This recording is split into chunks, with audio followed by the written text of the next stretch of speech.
ರಾಮಮೂರ್ತಿ ನಗರದ ಟೆಕ್ಕಿ ಶರ್ಮಿಳಾ ಕೊಲೆ ಪ್ರಕರಣದ ಈ ಸೈಕೋ ಕರ್ನಲ್ನ ಮತ್ತೊಂದು ಮುಖವಾಡ ಬಿಚ್ಚಿಟ್ಕೊಳ್ತಾ ಇದೆ. ಆತ ಈ ಕೊಲೆ ಆದ ನಂತರ ತನಗೇನು ಗೊತ್ತಿಲ್ಲ ಅನ್ನೋ ರೀತಿ ಇದ್ದ, ಮರುಕ ಪಡೋ ರೀತಿನಲ್ಲಿ ನಾಟಕ ಮಾಡಿದ್ದ. ನಂತರ ಇನ್ವೆಸ್ಟಿಗೇಷನ್ ಹೇಗಾಗುತ್ತೆ, ತಾನು ಹೇಗೆ ತಪ್ಪಿಸ್ಕೊಳ್ಬೇಕು ಅಂತ ಗೂಗಲ್ನಲ್ಲಿ ಸರ್ಚ್ ಅನ್ನು ಸಹ ಮಾಡಿದ್ದ. ಕೊನೆಗೆ ತಗ್ಲಾಕೊಂಡಿದ್ದಾನೆ. ಅದರ ಒಂದು ರಿಪೋರ್ಟ್ ಇದೆ, ನೋಡೋಣ. ರಾಮಮೂರ್ತಿ ನಗರದಲ್ಲಿ ಟೆಕ್ಕಿ ಶರ್ಮಿಳಾ ಕೊಲೆ ಪ್ರಕರಣ ತನಿಖೆ ವೇಳೆ ಬಯಲಾಯಿತು ಕೊಲೆಗಾರನ ಮತ್ತೊಂದು ಮುಖ.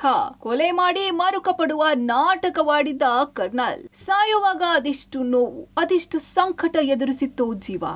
ನೋಡಿ ನಕ್ಕವ ನರಕಕ್ಕೆ ದಾರಿ ಮಾಡಿದ್ದ. ಕೊನೆಗೆ ಅವನೇ ಅವಳ ಅಂತ್ಯವನ್ನ ಮಾಡಿದ್ದ. ಹೌದು, ಶರ್ಮಿಳಾ ಅತ್ಯಾಚಾರ ಕೊಲೆ ಪ್ರಕರಣದಲ್ಲಿ ಪೊಲೀಸರ ತನಿಖೆ ನಡೆಯುತ್ತಾ ಇದೆ. ತನಿಖೆಯಲ್ಲಿ ಸಾಕಷ್ಟು ಸ್ಫೋಟಕ ಮಾಹಿತಿಗಳು ಬಹಿರಂಗ ಆಗ್ತಿದೆ.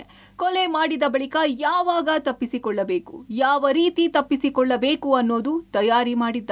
ಹತ್ಯೆ ಬಳಿಕ ಶರ್ಮಿಳಾ ದೇಹಕ್ಕೆ ಬೆಂಕಿ ಹಾಕಿ ಎಸ್ಕೇಪ್ ಆಗಿದ್ದ ಕರ್ನಲ್ ಸೈಲೆಂಟ್ ಆಗಿ ಮನೆಗೆ ಹೋಗಿ ಏನೂ ಆಗದಂತೆ ಅಮ್ಮನೊಂದಿಗೆ ಮಾತುಕತೆ ನಡೆಸಿದ್ದಾನೆ. ಬಳಿಕ ಶರ್ಮಿಳಾ ಫ್ಲಾಟ್ನಿಂದ ಹೊಗೆ ಬರ್ತಿರೋದನ್ನ ಗಮನಿಸಿ ಸೇರಿದ್ದ ಜನರನ್ನು ನೋಡಿ ಮನೆಯಿಂದ ಆರೋಪಿ ಕೂಡ ಹೊರ ಬಂದಿದ್ದಾನೆ.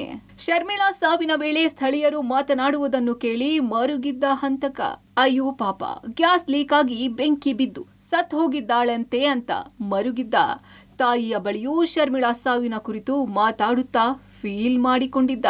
ಕೇಸ್ನಿಂದ ತಪ್ಪಿಸಿಕೊಳ್ಳಲು ಗೂಗಲ್ನಲ್ಲಿ ಸರ್ಚಿಂಗ್. ತನಿಖೆ ಬಗ್ಗೆ ಗೂಗಲ್ನಲ್ಲಿ ತಡಕಾಡಿದ್ದ ಹಂತಕ. ಅಷ್ಟೇ ಅಲ್ಲದೆ ಪೊಲೀಸರ ಕೈಯಲ್ಲಿ ಸಿಕ್ಕಿ ಬೀಳೋವರೆಗೂ ಇನ್ವೆಸ್ಟಿಗೇಷನ್ ಬಗ್ಗೆ ಸರ್ಚಿಂಗ್. ಮರ್ಡರ್ ಕೇಸ್ ಸಂಬಂಧ ಹೇಗೆ ಇನ್ವೆಸ್ಟಿಗೇಷನ್ ಮಾಡ್ತಾರೆ ಅಂತ ಸರ್ಚ್ ಮಾಡಿದ್ದ.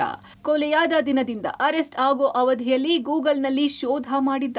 ಪ್ರಕರಣದಲ್ಲಿ ಏನೆಲ್ಲ ಕ್ಲೂಗಳ ಆಧಾರದ ಮೇಲೆ ತನಿಖೆ ಮಾಡ್ತಾರೆ ಅಂತ ಗೂಗಲ್ನಲ್ಲಿ ತಡಕಾಡಿದ್ದ. ಇಷ್ಟೆಲ್ಲ ತಪ್ಪಿಸಿಕೊಳ್ಳುವ ತಯಾರಿಯಲ್ಲಿ ಇದ್ದವನು ಕೊನೆಗೆ ಮೊಬೈಲ್ ಬಳಸಿ ಪೊಲೀಸರ ಕೈಗೆ ಸಿಕ್ಕಿ ಬಿದ್ದಿದ್ದಾನೆ. Umesh, public TV, Bengaluru.